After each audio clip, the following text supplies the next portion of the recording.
Всем привет! Сегодня расскажу вам про мой большой проект, который занял у меня больше месяца. Это мой челлендж, который я сама себе придумала для того, чтобы вернуться из своей дачной жизни обратно к вот этому вот попосидению за компьютером. Я решила нарисовать 30 разных паттернов за 30 дней на осеннюю тему. Такие осенние впечатления, вот уместить их, собственно, в 30 разных сюжетов. Список сюжетов я прописала изначально, те, которые мне хотелось попробовать нарисовать. И дальше я уже придерживалась их. Нужно было рисовать каждый день по одному паттерну. И я себя не ограничивала в технике. Я сразу решила, что я могу использовать какие-то элементы, которые у меня уже были отрисованы, или использовать фотографии там, растений и фактур, которые я делаю на своих прогулках, или даже использовать какие-то элементы, которые генерируют для меня нейронки, я иногда использую. В общем, я себя не ограничивала ни в чем, потому что ограничивала себя в сроках. Для меня это вообще такой вызов был именно нарисовать каждый день по одному паттерну, потому что я немножко подзависаю. Рисование — это дело такое, начинает включаться перфекционизм там всякий, то есть начинаешь доводить до идеала. А я поставила себе цель именно делать быстро. Мне нужно было это потренировать, не зацикливаться совсем уж на деталях, а делать, как это называется, приемлемо. В общем, в итоге мне все удалось, не считая выходных дней. Я за 30 дней справилась, рисовала. Понятно, что какие-то принты были попроще, я там делала 2 за день, а какие-то посложнее уходило 2 дня. Но в итоге у меня вышло на 30 сюжетов, 30 дней. Все как задумывалось. Вот. Но когда я все это затевала, я не сказала своим читателям в ВК, которые следили вот за этим моим челленджем, я не сказала, вообще никому не сказала, то, собственно, для чего я это все придумала. Потому что челлендж вообще, он не был самоцелью. Задумка была такая. Мне очень хотелось сделать большой паттерн лоскутный.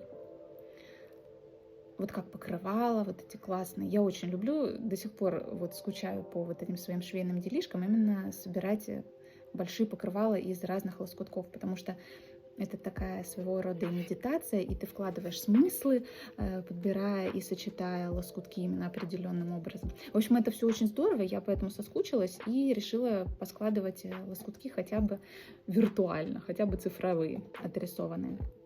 И еще мне очень хотелось применить паркетную елочку, потому что у нас тут недавно открыли сквер, и там выложили тротуар плиточкой. Как раз вот эту вот разбивку сделали елочную, паркетную. Очень мне нравится, мне все хотелось ее куда-то применить. И вот я придумала сделать большой лоскутный паттерн как раз вот этой паркетной елочкой.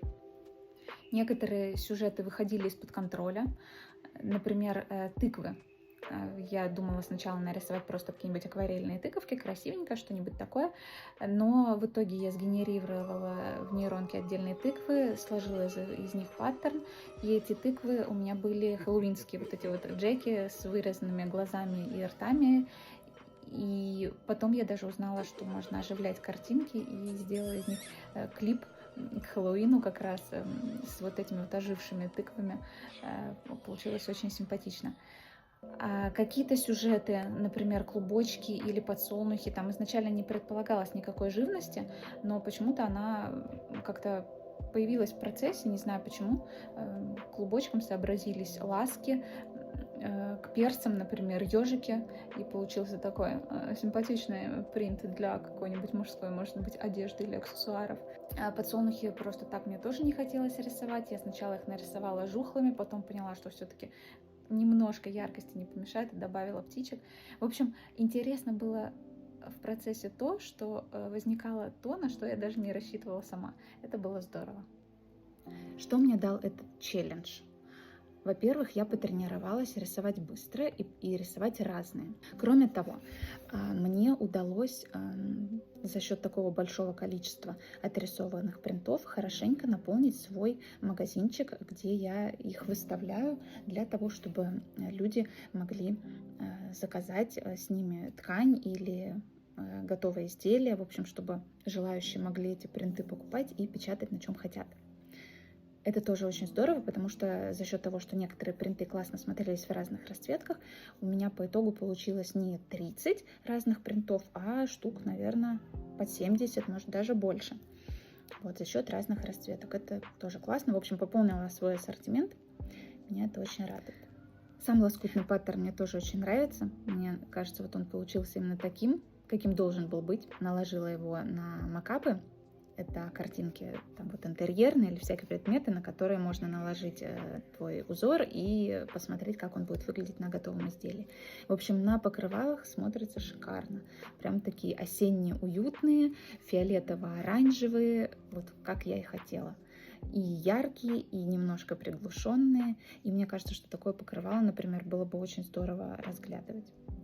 Я понимаю, что найти применение лоскутному принту не так-то просто. В голову приходит в первую очередь только какой-то текстиль для дома. Постельное белье, там, покрывало, подушки, что-то такое.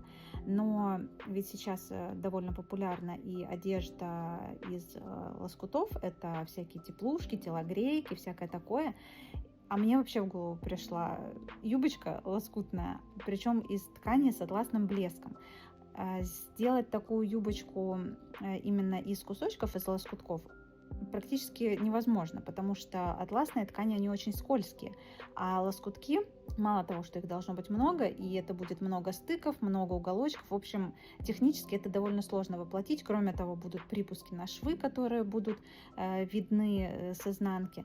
В общем, это такая сложная тема, поэтому я считаю, что вот такой принт мог бы пригодиться там, где хотелось бы, чтобы это выглядело лоскутно, но при этом ткань не позволяет эту лоскутность сделать из реальных тряпочек. Я считаю, что это надо брать и использовать. Подытоживая все вышесказанное, весь мой большой рассказ, у меня был план, я сама его себе придумала, поставила, я его выполнила. Уху! Я очень рада. Напоследок покажу вам еще немножко макапчиков с теми паттернами, которые были созданы в процессе челленджа. Может быть, вам что-то понравится. Все эти паттерны можно приобрести. И пишите ваше мнение в комментариях, что вы обо всем этом думаете. Буду рада почитать.